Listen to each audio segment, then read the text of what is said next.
Ya, lantas bagaimana peluang timnas Indonesia untuk menang dalam menghadapi Australia? Untuk mengetahuinya kita akan membahas bersama dengan Bagus Priambodo, analisis sepak bola TV One.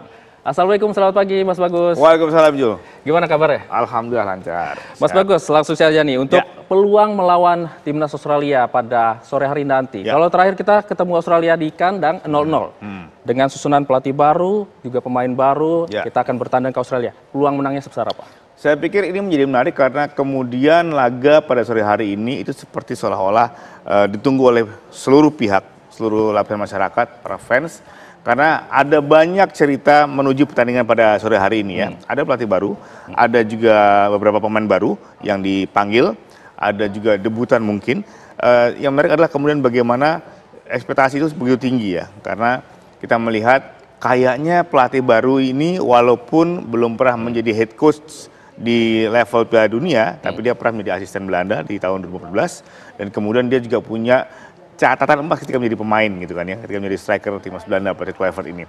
Sehingga harapannya dengan komposisi pemain kita yang kebanyakan saat ini adalah pemain yang kemudian mempunyai atau tumbuh di Belanda, sehingga diharapkan akan memberikan nuansa yang berbeda kan begitu. Jadi harapan memang cukup tinggi untuk bisa meraih hasil positif. Namun begitu, saya melihat bahwa Australia bagaimanapun juga adalah tim yang sangat berpengalaman di level ini, juga sangat berpengalaman di final Piala Dunia. Artinya posisinya kita sedang mengejar menuju ke level tersebut kan begitu ya. Saya pikir ada semacam peluang yang cukup bagus. Karena kita melihat bahwa Australia saat ini tidak seperti Australia pada tahun-tahun yang kita kenal, tidak ada nama tim Cahill segala macam, tapi mereka secara tradisi sudah berada di level yang cukup tinggi, Jul. Jadi saya pikir sebenarnya yang beban berat itu adalah Australia, bukan kita. Gitu.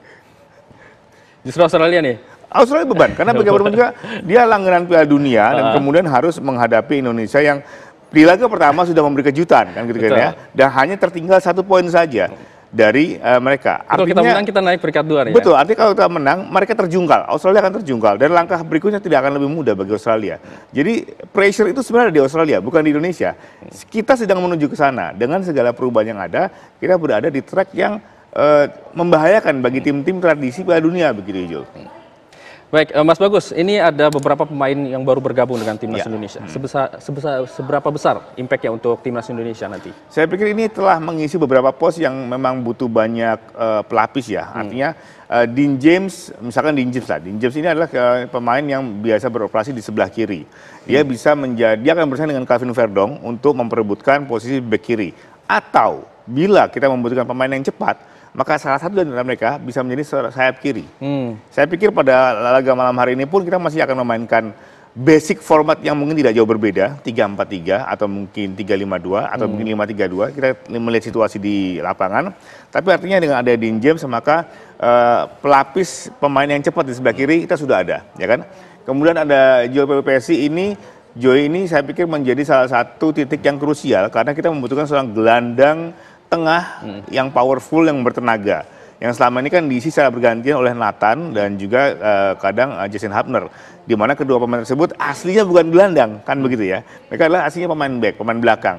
Dengan adanya Joy maka pilihan... Dia lebih ke gelandang bertahan gitu ya? Iya, kita membutuhkan gelandang pekerja, gelandang yang bisa mengontrol lini tengah, sehingga mempermudah kerja Tom Heye untuk kemudian melepaskan skenario serangan. Begitu. Kalau kemarin kan memang karena Tom Heye itu relatif tidak memiliki support yang sama gitu ya. Artinya dia juga harus bekerja keras untuk melindungi daerah pertahanan, sehingga kemampuan dia untuk melepas serangan tidak maksimal. Tapi dengan adanya Joy diharapkan kinerja titik gelandang dalam konteks meredam serangan lawan itu bisa lebih maksimal. Sementara Emil saya pikir akan membuat komposisi atau persaingan di kiper menjadi lebih seimbang.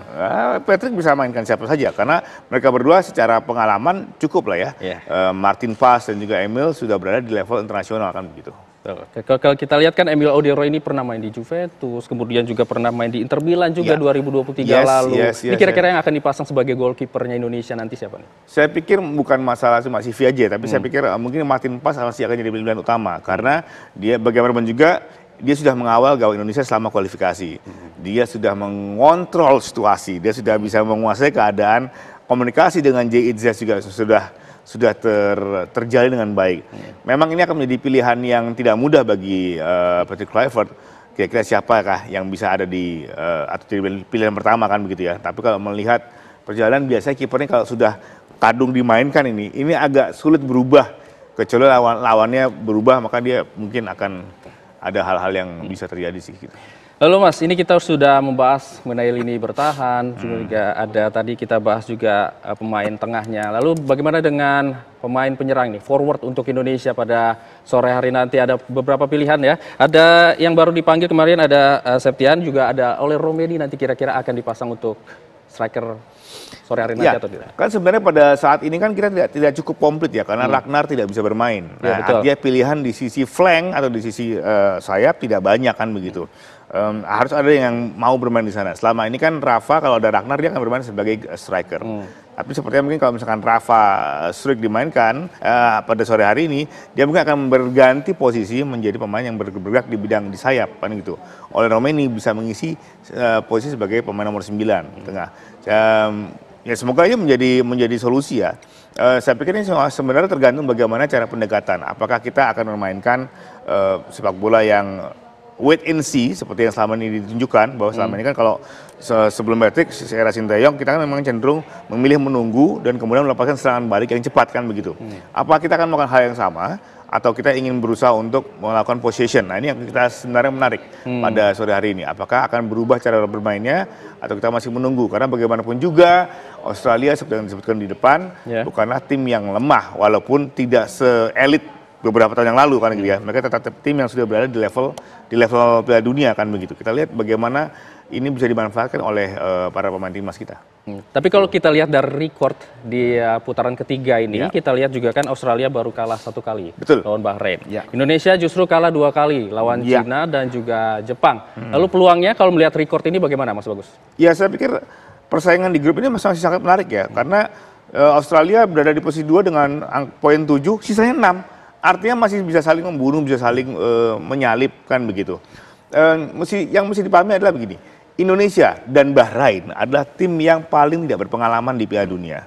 Kan gitu. Ini 2 tim underdog. Saya pikir itu dulu yang mesti dipikir yang mesti kita resapi bahwa kita ini sedang menuju ke sana. Kita posisi kita jauh lebih enak kok dalam persaingan ini. Karena sebenarnya kalau misalkan hasilnya tidak sesuai dengan harapan, ya by history kita memang masih belajar untuk menuju ke sana kan gitu. Jadi ini yang deg-degan sebenarnya adalah Australia, Arab Saudi yang berpengalaman menembus Piala Dunia. Mereka yang lebih deg-degan daripada kita sebenarnya gitu. Ya saya pikir kita masih punya banyak chance ke kejutan-kejutan. Tidak ada gini. Saya tidak yakin bahwa pengamat sepak bola di dunia itu mengatakan bahwa grup ini milik Indonesia. Mereka pasti akan menyebutkan nama-nama Jepang, nama Australia, nama Arab Saudi ya kan. Betul. Artinya kita enak nih. Kita bisa eksplorasi diri, kita bisa justru nggak ada pressure gitu. Kita bisa kasih kejutan yang banyak buat mereka begitu. Jadi Mas ini prediksi skornya seperti apa nih nanti? Aduh, kita pingin Indonesia menang sih ya. Tapi saya pikir meraih poin di Sydney itu jauh lebih penting. Karena begitu kita meraih poin 1 katakanlah, maka untuk menghadapi Bahrain dan juga menghadapi pertandingan yang lain, kita akan jauh lebih aware. Satu hal yang juga perlu diingat bahwa posisi Patrick Kluivert tidak mudah karena dia belum pernah menguji komposisinya kan. Dia cuma melatih pasukannya 2 hari. Sebenarnya yang dialami oleh Patrick sama dengan yang dialami oleh Sintayong tahun lalu kan begitu. Cuma istilahnya kan karena udah lama melatih timnas, dia sudah menghafal, dia udah tahu bagaimana backbone timnya seperti apa. Tapi Patrick Kluivert belum tahu. Dia masih meraba-raba dengan informasi yang sudah ada, dia belajar dari video segala macam. Oke, mungkin dia punya gambaran, tapi dia baru melatih tim ini selama 2 hari. Jadi ini memang tidak mudah bagi Kluivert dan juga tim pelatih. Kita berharap kita bisa mengambil poin di Sydney dan kemudian kita bisa melangkah lebih jauh ketika menjadi tuan rumah. Jadi harapannya minimal seri nih, Mas. Ya, saya pikir target berapa kira-kira? Target seri 1 sama itu menjadi target yang lebih realistis lah. Baik, terima kasih Mas Bagus atas analisanya. Kita harapkan juga nanti Indonesia bisa mencuri poin ya, minimal 1 poin di laga melawan Australia. Baik pemirsa, Kabar Pagi masih akan kembali usai jeda berikut, tetaplah bersama kami.